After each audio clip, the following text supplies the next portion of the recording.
How to backflip.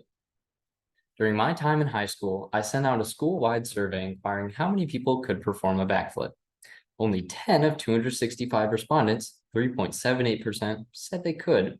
And it was neat to find out that one of them was a 40-year-old. That means you too could perform a backflip if you practice. A backflip is a very general endeavor in which someone may yearn to show off athleticism at the age of 40, add to their workout, or have a pretty cool party trick. In addition, there is scientific backing behind the social side of flipping.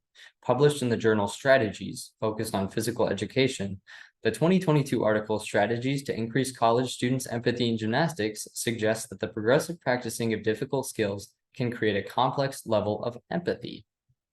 After 10 years of junior Olympic gymnastics and coaching of my own, I have come to witness this creation of empathy among many of my peers.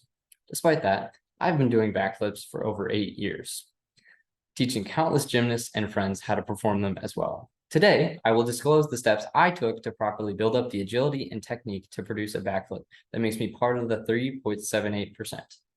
Before I begin, it is important to note common issues with performing the flip: the initial jump and the opening the tucked knees. The most important part of the flip is that initial jump, which provides sufficient inertia to flip. People often do not jump high enough, as seen here. According to Azizov Azimovich, the teacher of the Department of Sports of Koken State Pedagogical Institute, winding a jump by compressing the legs halfway and bringing the arms backwards will properly set up the ability to be explosive. From my own experience as a junior Olympic gymnastics coach, I have witnessed that most kids first learn to backflip. They open their knees too early. Opening too early can cause under rotation, resulting in a landing on their face or a few steps forward, as seen here. A good point of the flip to look for is when your eyes return to looking at the ground, at which it is best to open your knees and prepare for a landing. Now, to begin practicing your flip, you will need cushioning mats, jumping blocks, and time to practice. It is also highly recommended that you perform this alongside a trained professional in a gym. A backflip can be defined by 4 steps: the explosive jump, the tuck, the opening, and the landing. Performing the explosive jump that powers the backflip requires a proper wind-up, a swing of the arm, and a full extension of the legs. To build up the technique to produce a powerful jump, you must deliberately practice the wind-up and compression of the legs, as it feels quite unnatural at first, bending at the knees to produce a little less than a 90-degree angle and bringing the arms as far back as possible. Repeating this in a squatting motion can help solidify the movement. Next, you will practice an upward thrust. Utilizing jumping blocks is a perfect method of doing so, in which you start with the wind-up and jump up as straight as possible, using the block as a target to increase height. Performing a tuck that rotates the backflip requires flexibility at the hip and core strength to pull the legs in. To build up the technique to produce an adequate rotating tuck, you must practice a few ab exercises. The first of which practices the motion of the tuck in the flip, where you open your body, then pull the knees in and roll backward. You may feel that the action of pulling the legs inward rotates you.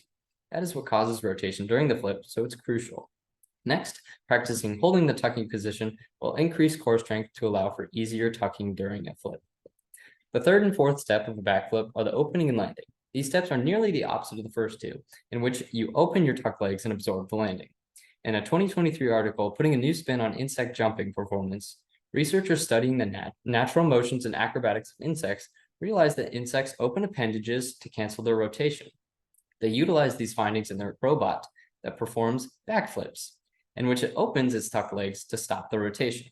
This exact action is exactly what should be done during the opening of your flip, in which you open your tuck, cancels the rotation to prepare for a landing. This landing should also follow with what the insects did by absorbing the impact through the legs. To develop these techniques, you must practice the opposing motion of the tuck by tucking your knees in and quickly opening. This will increase hip flexibility and timing for when the backflip needs to end.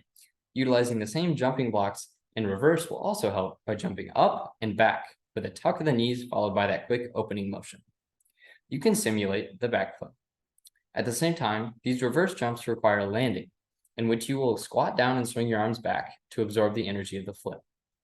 Hopefully now you understand the explosive jump that powers the flip, that tuck that rotates it, the opening of that slows the flip, and the landing that absorbs the flip's residual energy.